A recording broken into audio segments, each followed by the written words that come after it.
3 tips to help you to know if you're ready to shift from survivor of narcissistic abuse to coach. Now, these tips are based on things I accidentally did right, as well as things I did wrong, so learn from my mistakes. Tip number 1 is to make sure that you are your first client.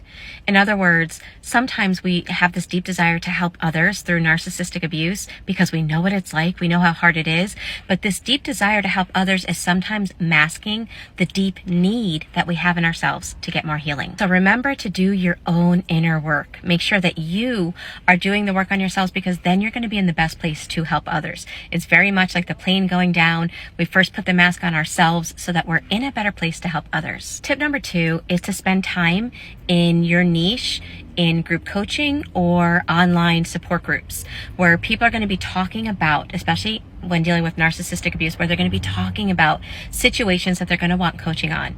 And the reason is because narcissistic abuse causes trauma, and trauma wakes up trauma in others. So if you're hearing people's stories and it makes you extremely uncomfortable and highly triggered, that's just an indication that you may need to first do some more inner work on yourself so that you can hold a safe space when people are sharing their stories.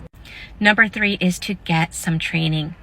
Now, a lot of people go through narcissistic abuse. They leave the relationship, and again, they have this desire to help people. And on top of that, the coaching world at this moment is not regulated. So technically, anybody can slap the label coach on their profile and call themselves a coach. But if you don't know what you're doing, you can actually be unethical. You can re-traumatize people, and you can be held liable for giving advice that causes harm to other people. So if you really want to help people, make sure you invest in you so that you have the proper training so that you can be an effective coach that helps people to create lasting change. Absolutely nothing wrong with being a wounded healer. As a matter of fact, all healers are wounded, whether they know it or not. That's why they go into the healing professions.